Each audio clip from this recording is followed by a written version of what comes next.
जब जीवन में सब कुछ अच्छा चल रहा होता है तब ईश्वर पर भरोसा रखना आसान होता है, लेकिन जब हालात बिगड़ने लगते हैं, सपने टूटने लगते हैं, अपनों का साथ छूटने लगता है और हर दिशा में अंधेरा छा जाता है, तब ईश्वर पर भरोसा बनाए रखना एक चुनौती बन जाता है।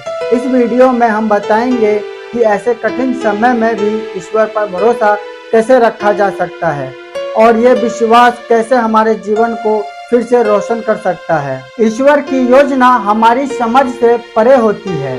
बहुत बार हम सोचते हैं कि अगर ईश्वर है तो हमारे साथ बुरा क्यों हो रहा है, लेकिन हमें ये समझना होगा कि ईश्वर की दृष्टि संपूर्ण है। हम सिर्फ वर्तमान देख सकते हैं, लेकिन ईश्वर भूत, वर्तमान और भविष्य तीनों को जानते हैं। हो सकता है जो दुख आज हमें मिला है वही कल हमारे लिए एक वरदान बन जाए। उदाहरण के लिए, अगर एक बच्चा डॉक्टर के इंजेक्शन से डर कर रोता है तो वे नहीं समझ पाता कि दर्द उसके अच्छे के लिए है। ठीक वैसे ही ईश्वर भी हमें कभी कभी कठिनाइयों से गुजारते हैं ताकि हम मजबूत बने, कुछ सीखे और सही दिशा में बढ़े। विश्वास तब सच्चा होता है जब परिस्थितियां कठिन हो। सच्चा विश्वास वही होता है जो कठिन परिस्थितियों में भी डगमगाए नहीं। जब जीवन की नाव तूफान में फंसी हो तब भी अगर हम ये कह सके, हे प्रभु मुझे आप पर भरोसा है, तो वही सच्ची भक्ति है। जब अर्जुन ने युद्ध भूमि में अपना आत्मविश्वास खो दिया था तब श्री कृष्ण ने उसे गीता का उपदेश दिया था। कर्म करो, फल की चिंता मत करो। यही सिखाता है कि ईश्वर से केवल सुख की कामना करना नहीं, बल्कि हर स्थिति में उनके साथ बने रहना ही असली श्रद्धा है। प्रार्थना से जुड़ाव बनाए रखें।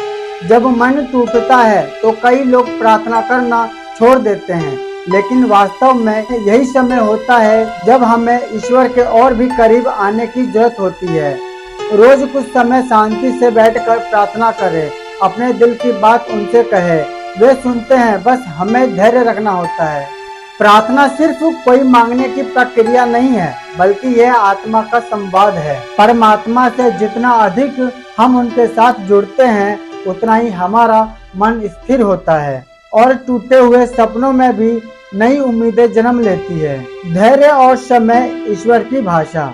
ईश्वर हमेशा हमारी सुनते हैं, लेकिन उनका उत्तर कभी कभी धैर्य रखो के रूप में आता है। कई बार हम चाहते हैं कि सब कुछ तुरंत ठीक हो जाए, लेकिन ईश्वर हमें सही समय का इंतजार कराना सिखाते हैं। हर अंधकार के बाद प्रकाश आता है, जीवन का यही नियम है। अगर आप सभी मुश्किल दौर से गुजर रहे हैं तो ये मत सोचिए कि वे सदा यूं ही रहेगा। बस विश्वास बनाए रखें, ये समय भी बीत जाएगा और एक नई सुबह जरूर आएगी। ईश्वर पर भरोसा रखने का लाभ। जब आप कठिन समय में भी ईश्वर पर विश्वास बनाए रखते हैं तो आपको मानसिक शांति मिलती है। शांति ही सबसे बड़ा वरदान होती है जो आपको टूटने नहीं देती। मन स्थिर रहता है, नकारात्मक विचारों से मुक्ति मिलती है, आशा और साहस जन्म लेते हैं, निर्णय लेने की शक्ति बढ़ती है, आपकी आत्मा और चरित्र मजबूत बनते हैं। कहानियों से प्रेरणा ले।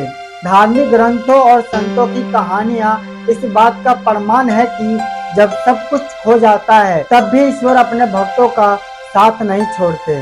प्रहलाद का उदाहरण लीजिए। ठीक उसी तरह मीराबाई को समाज ने त्यागा, जहर दिया, अपमानित किया, लेकिन उनका विश्वास श्री कृष्ण पर अडिग रहा। अंत वही समाज उनके चरणों में झुका। स्वीकृति और समर्पण की भावनाएं अपनाएं। जब आप जीवन में घट रही हर चीज को ईश्वर की इच्छा मानकर स्वीकार कर लेते हैं तो मन से संघर्ष खत्म हो जाता है।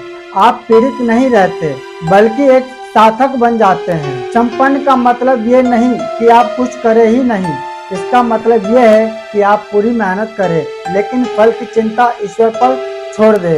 ये सोचे, मैं अपना कर्तव्य निभाऊंगा, बाकी जो होगा वही सर्वोत्तम होगा। अपने अनुभव से सीखे। हर मुश्किल समय कोई न कोई सबक लेकर आता है।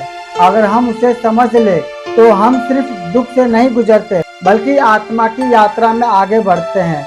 ईश्वर पर भरोसा रखने का मतलब ये नहीं कि दुख नहीं आएंगे, बल्कि यह है कि आप हर दुख का सामना ईश्वर की शक्ति से कर पाएंगे। जब सब कुछ टूट रहा हो तो यही समय होता है जब हमें सबसे ज्यादा ईश्वर को थाम लेना चाहिए। ईश्वर पर भरोसा रखना कोई एक बार का काम नहीं है, ये जीवन भर का अभ्यास है। ये अभ्यास हमें मजबूत बनाता है, साहसी बनाता है और अंत हमें उस ईश्वर से जोड़ता है जो हमारे भीतर ही है। ईश्वर हर समय हमारे साथ है, लेकिन हम उन्हें तभी महसूस कर पाते हैं जब हम टूटकर उनके पास जाते हैं। तो टूटिए मत, झुकिए, जुड़िए और बढ़ते रहिए ईश्वर की ओर। तो दोस्तों, उम्मीद करता हूँ आज की वीडियो जरूर पसंद आई होगी। वीडियो अच्छा लगे तो वीडियो को एक लाइक कर देना और हाँ, चैनल को सब्सक्राइब जरूर कर लेना। मिलते हैं नेक्स्ट वीडियो में, जब तक आप अपना ख्याल रखिए।